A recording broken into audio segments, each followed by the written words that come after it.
Olá, estamos aqui novamente para nossa última aula, né? Espero que vocês estejam gostando.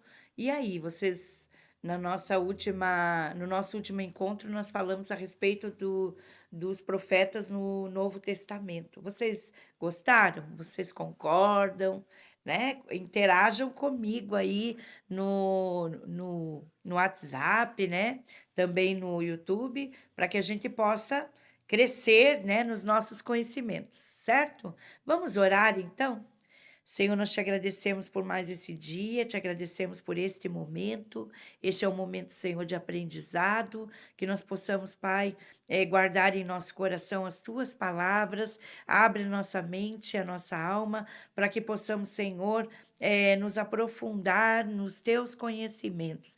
Pai, nós queremos entender a tua palavra para conhecermos mais o Senhor. Se conosco e nos abençoa, em nome de Jesus. Amém. Muito bem. No nosso último encontro, nós falamos a respeito do dom de profecia e o dom ministerial. Qual é a diferença entre esses dois dons, né? Do dom de profeta que está lá em Efésios 4, 11 e 12. Certo? Então, quando nós falamos sobre dom de profecia, nós estamos falando dos dons do Espírito, né? Basicamente, eles são 9 e o dom de profecia é um deles, tá? Esse dom, é, como diz Paulo, todos podem profetizar, né? Ou ele diz então também, procurai com zelo os melhores dons, né? E aí ele diz, principalmente o de profetizar. E ele está ali junto dos dons, né? Dom de línguas e interpretação de línguas. O dom de profecia, ele é dado a toda a igreja, né? Deus derramou os seus dons sobre a igreja e nós devemos buscar este dom, porque é importante, né? Uma ferramenta para a igreja. Mas ele é diferente do dom de profeta. Esse dom de profeta, ele está nos pilares, né, dos dons ministeriais. E esse aqui é uma personalidade, né, uma pessoa. Este profeta é uma pessoa parecida com o que nós vimos, aquele lá que não tem medo de falar, de expor o pecado, né? Não tem medo de orientar, porque muitas vezes a gente está na igreja e ouve palavras de incentivos, mas esse dom de profeta, ele vai corrigir você, corrigir a igreja, corrigir a liderança, tem coragem para chegar e pontuar aquilo que não está certo. É basicamente aquilo que nós vimos dos profetas do passado. Ah, Rosana, mas existe ainda esse dom de profeta? Sim, né? A Bíblia está acontecendo, né? Nós vemos assim que o Espírito Santo foi dado e enquanto a igreja estiver na terra, enquanto nós estivermos aqui esperando Jesus, os dons são derramados, o dom de o pastoreio, o dom de evangelista, o dom de apóstolo, o dom de mestre e o dom de profeta estão sim em vogue, por quê? Porque a igreja continua buscando o aperfeiçoamento de todos os santos, certo?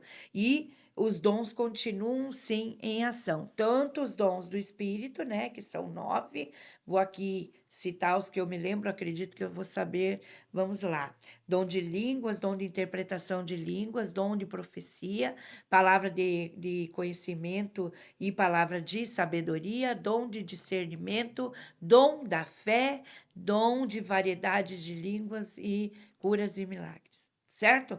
Veja aí. Isso é importante você entender que essas ferramentas são dadas, não é para nós nos vangloriarmos. Ah, eu oro em línguas. Ah, eu dou profecia. Não. É para são ferramentas para você exercer o ministério. Então, nós devemos buscar estes dons, né, para desempenhar a nossa responsabilidade como crentes, como cristãos na igreja. E essa personalidade aí, o dom do profeta, ele sobrepuja, né, a questão do dom de profecia, no sentido de que ele absorve essa característica que a gente vê em João Batista, né? Chegou lá, ó, não é lícito a você, falando para o rei, né? Não é lícito a você ficar com a mulher do teu irmão. É coragem chegar isso para um rei, né? O profeta ele não vai ter medo de transmitir a mensagem do Senhor. E agora a minha pergunta para você, eu gostaria de saber de você. Você acha que como se manifesta o dom profético, né? Como se manifesta? Porque quando a gente lê a Bíblia, e essa é uma questão que eu fiquei refletindo sobre os profetas, eles são como um todo, né? Olhando para eles como um todo, a gente lendo a palavra de Deus, a gente vai ver assim, por exemplo, veio a mim a palavra do Senhor dizendo, né? E aí eu fiquei refletindo sobre isso. Como você acha que vem a palavra ao profeta, né? Ele está lá trabalhando, de repente ele escuta uma voz, né? Ou ele entra em êxtase. Como você pensa que isso acontece, né? E eu gostaria então de refletir com você. Logo no final, nós vamos responder esta questão, certo? E vamos ver então qual é a missão profética da igreja. Bom, se o dom de profecia, se o dom de ministério profético está em alta, ele existe ainda e a igreja está acontecendo, o aperfeiçoamento da igreja está acontecendo, como que se processa toda essa dinâmica, né? Então, a igreja de Jesus, ela é um organismo espiritual e ela precisa realizar funções básicas que dão vitalidade, lhe atribuem, né, vitalidade e força. Você já se pegou pensando, puxa, o mundo está tão virado, mas de repente vem uma palavra, uma igreja, um louvor, né? E nós vemos acontecendo o milagre da salvação, o milagre da transformação, né? Então nós pensamos assim, essa é a missão da igreja, né? A igreja ela precisa continuar viva. E como que ela continua? Através dos dons, através do ministério, né? Profético, evangelístico, né? Todos nós precisamos exercer o nosso papel como cristãos. E aí eu trouxe aqui, ó. Ela existe para cumprir propósitos e objetivos. Qual que é o propósito da igreja, né?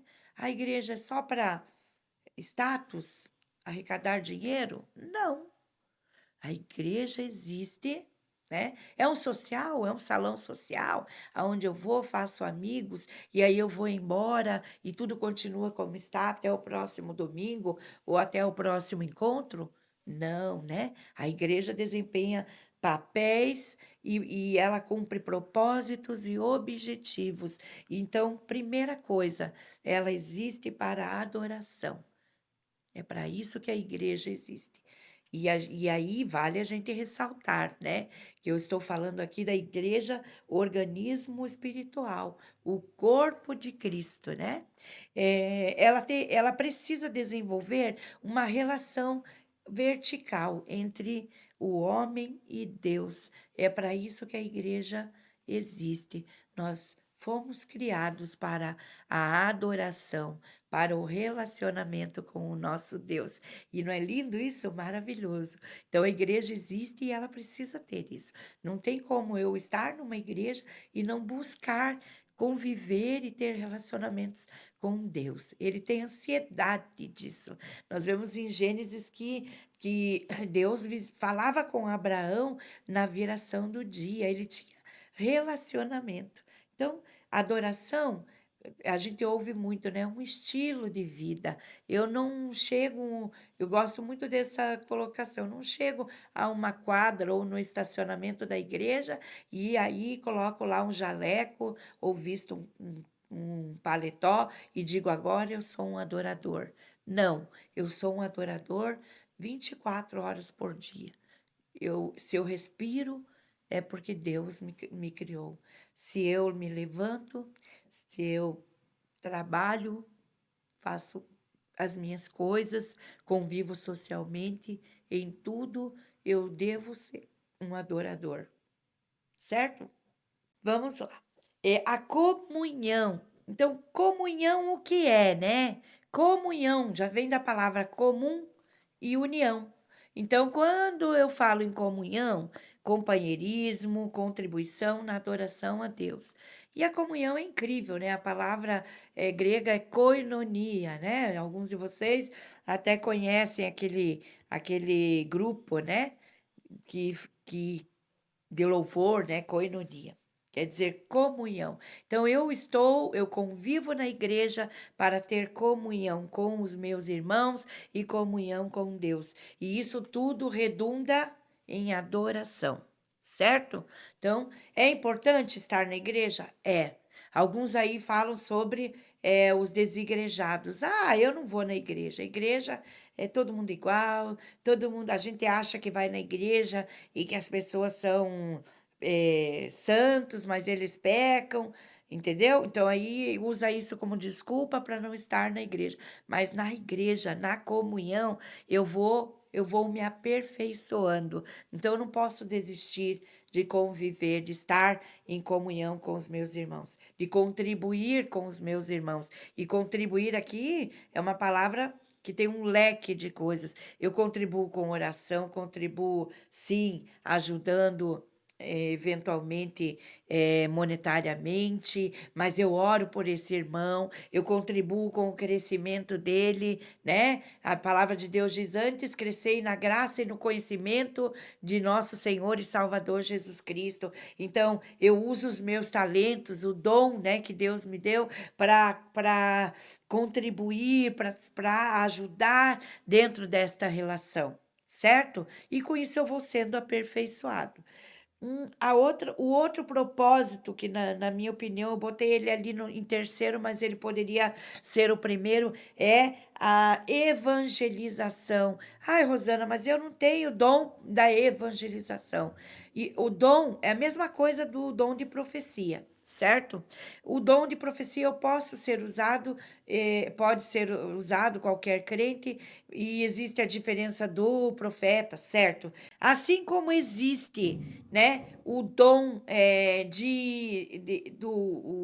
o dom ministerial do evangelista, aquele que tem uma veia para isso, assim, talento para isso, e aonde ele está falando de Jesus, aonde ele está fazendo com que as boas novas do evangelho sejam propagadas, né? Já me lembro de Paulo, né? Não me envergonho do evangelho, porque é o poder para a salvação de todo aquele que nele crê, né? Então, assim, o evangelista, ele está sempre falando de Jesus, mas eu, como cristão, eu também devo evangelizar, certo?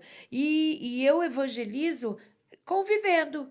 Eu estou na minha casa, né? Eu mesmo, Rosana, né?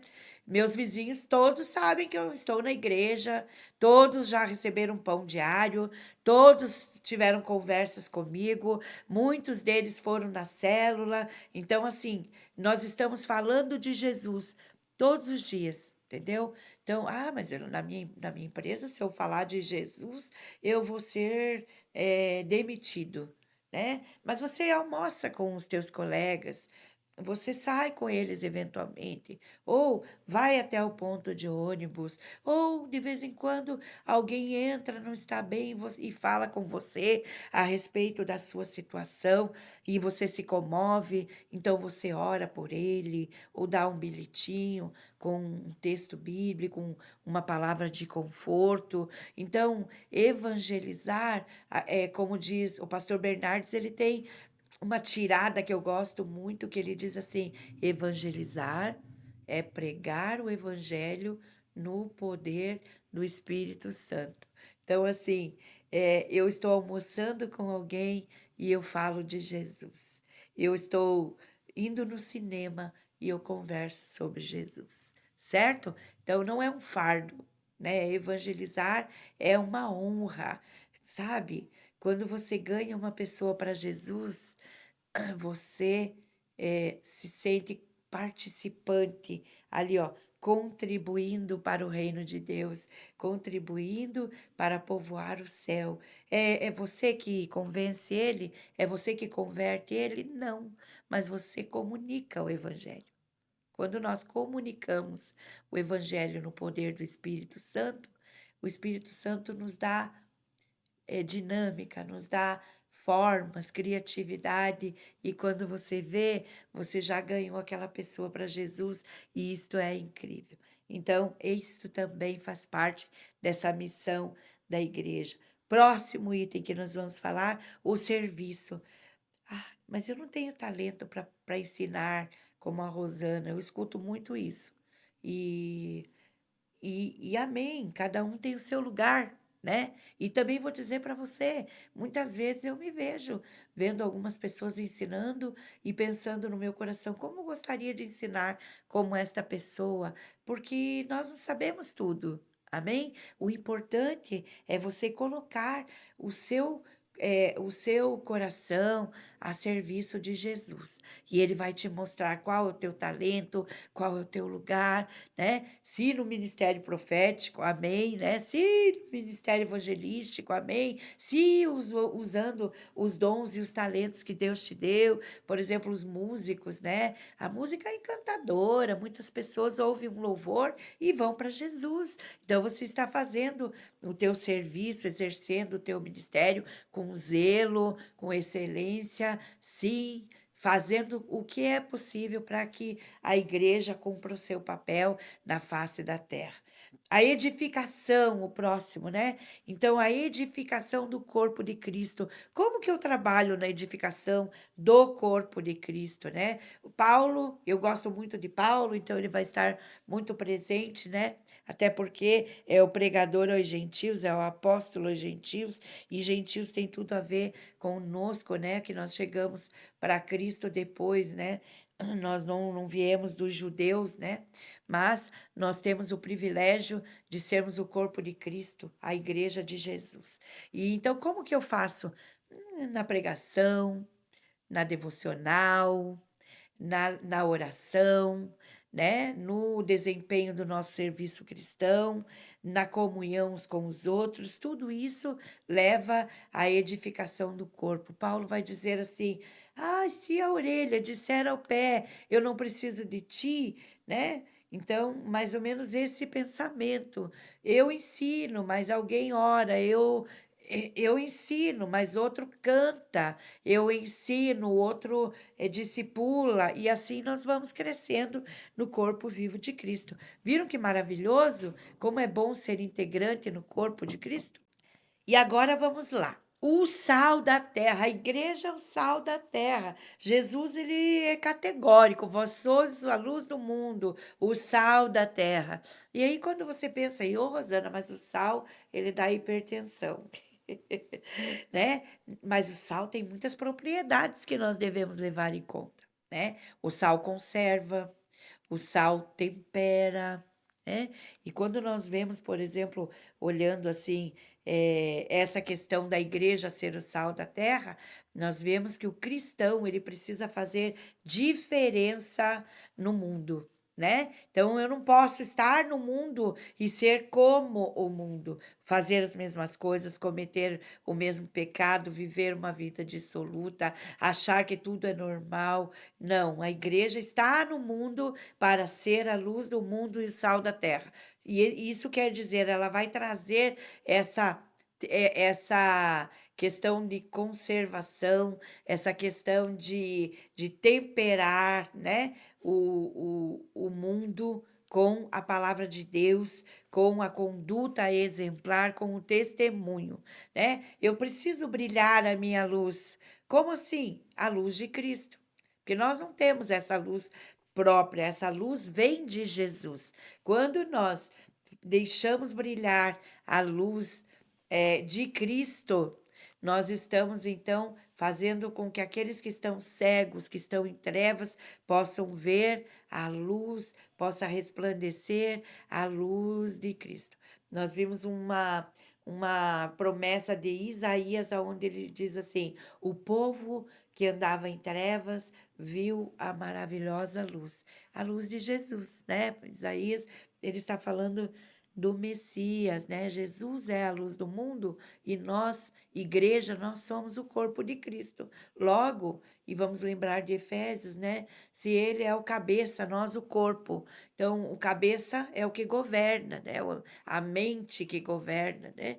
E Jesus é a cabeça da igreja. E nós somos o seu corpo. E o corpo, o que que ele faz? O corpo tem as mãos, ele recebe as coordenadas da cabeça, do cérebro, né? E ele, então, ele anda, ele se movimenta, ele pega. Olha que bacana quando nós olhamos isso. E quando nós somos e refletimos essa luz de Jesus, nós damos a possibilidade do mundo abrir os seus olhos para reconhecer o Criador, o Cristo, olhando para Cristo, o autor e consumador da fé, certo? Então, não esqueça, você é sal, você é luz. Essas duas coisas fazem parte dos propósitos, dos objetivos da igreja. A igreja é o rebanho de Deus. Eu gosto muito de João, né? João diz assim que as ovelhas, as minhas ovelhas, ouvem a minha voz, né? Elas me conhecem e delas eu sou conhecido.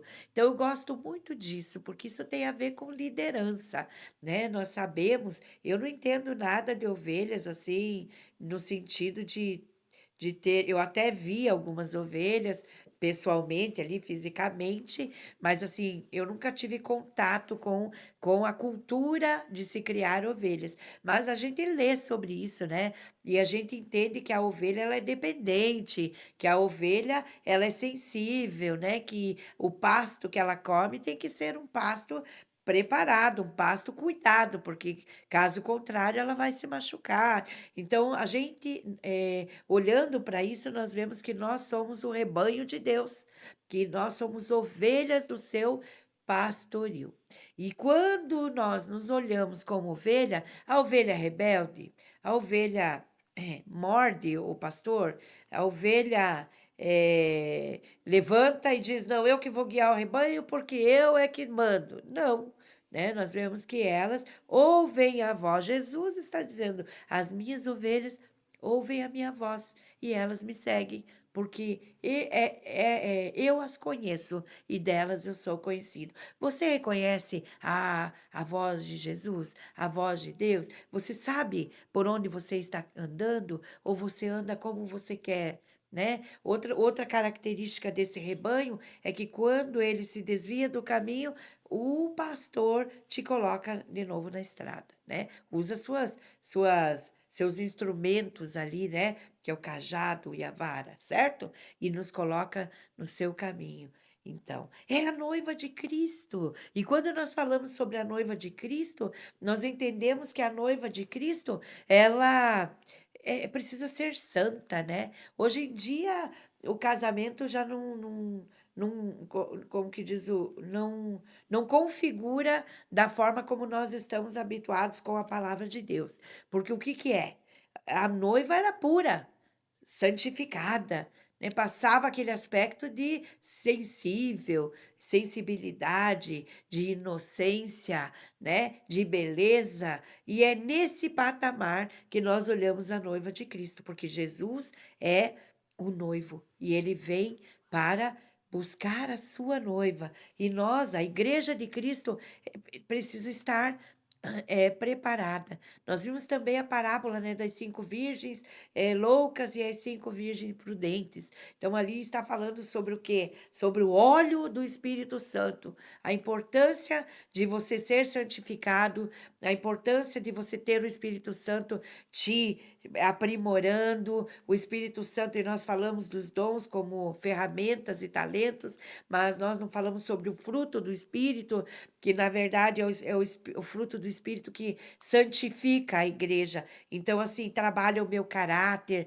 trabalha a minha personalidade, né? E nós vemos o fruto do Espírito, leia lá Gálatas 5:22, Gálatas 5:19 até 5:22, ele vai falar assim, ó, que as obras da carne são porfia, contenda, imoralidade, dissolução. Ele vai dar uma lista ali de pecados, de imundícias, de iniquidades. E logo em seguida ele diz assim: mas o fruto do Espírito é amor, paz, longanimidade, bondade, mansidão, temperança, domínio próprio. E aí ele termina assim: e contra essas coisas não há lei. Então ninguém vai te condenar por você ser muito alegre, ou te condenar por você ser você possuir o domínio próprio. Na verdade, o nosso mundo, né, tão bipolar hoje, carece de pessoas que tenham longanimidade, temperança, domínio próprio.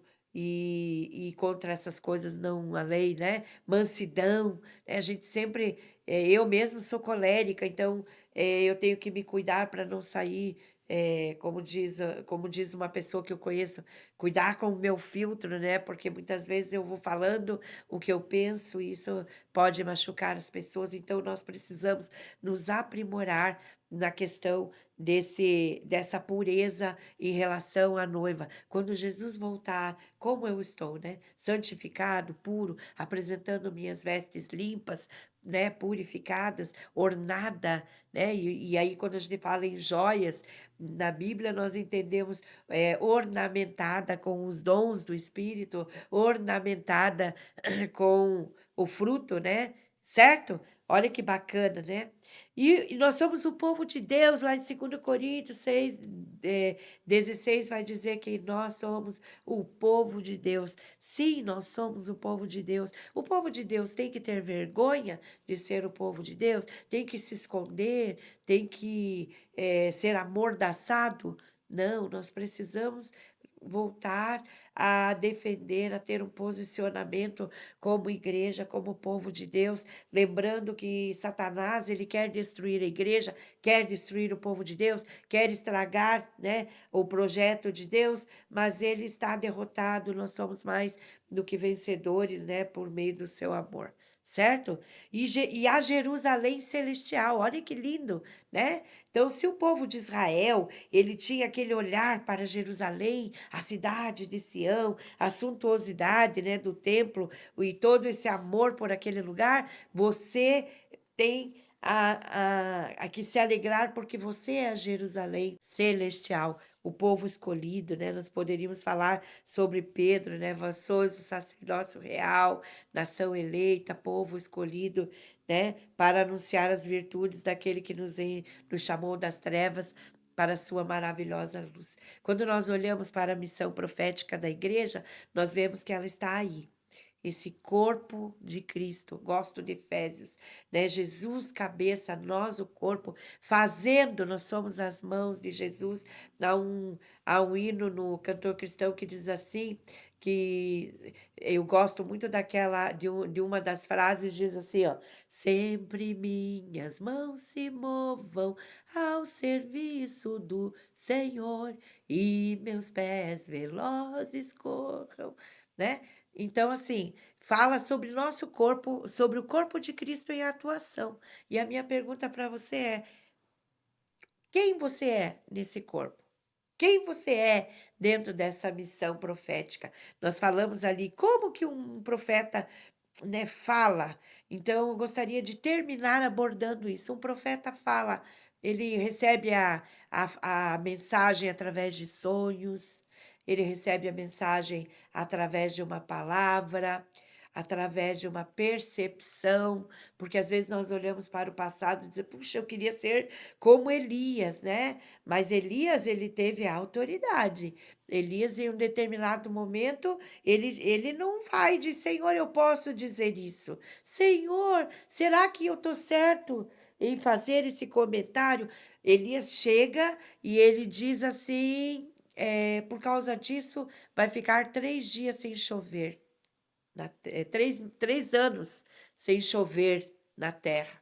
Então, ele não perguntou, ele teve uma convicção, certo? Aí, um outro momento, vai um pessoal lá, um exército, 50 homens vão para buscar Elias, porque a Jezabel queria acabar com ele, né? E aí eles vão, e quando eles chegam perto, ele diz assim: Homem de Deus, desça, que o rei quer falar com você. Aí Elias pega essa fala e diz o seguinte: Se eu sou mesmo homem de Deus, que desça fogo do céu e consuma vocês. E, gente, pasmem, isso acontece. E não acontece uma vez só, porque é mandado um segundo, ele usa a frase, ele repete, no terceiro, o terceiro já veio com mais discernimento, né? O terceiro chega e diz assim: Homem de Deus, tenha misericórdia do meu batalhão, poupe a nossa vida, desça e venha. E ele vai. Então, assim, a gente vê a autoridade de Elias, né? E outros que eu poderia passar aqui o dia inteiro falando com vocês. Mas, assim, o que eu quero dizer é: Deus fala através da Sua palavra, né? Através de sonhos, através de a gente chama de êxtase, né? Paulo ele foi ao terceiro céu, né? Deus dá uma percepção, né? Como se fala, por exemplo, Jeremias, ele desce para ver a casa do oleiro e quando ele chega e vê a casa do oleiro, aquilo se transforma numa palavra profética e nós vemos lá então ele discorrendo sobre esse assunto. Pode o vaso discutir com o oleiro, por que você fez isso comigo? Por que você me quebrou? Né? Ele faz uma colocação. Então, muito bem. Encerramos a nossa participação, né? Eu espero que você tenha entendido. E numa dessas, né? Eu estou falando, eu não sei para quantas pessoas, quem vai assistir, mas de repente o Espírito de Deus te chama para ser um profeta de Deus, para pontuar o que está certo, o que está errado. E no mundo em que nós vivemos, nós precisamos de profetas. Precisamos sim. Também precisamos dos outros, porque a Bíblia diz para o aperfeiçoamento dos santos. Mas quem sabe você é chamado para ser um profeta.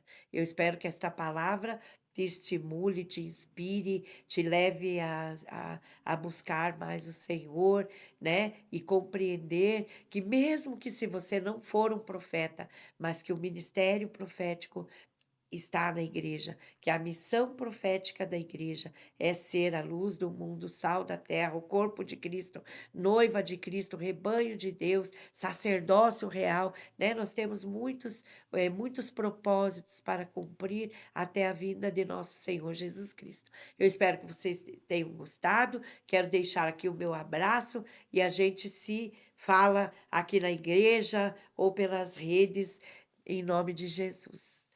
Até mais.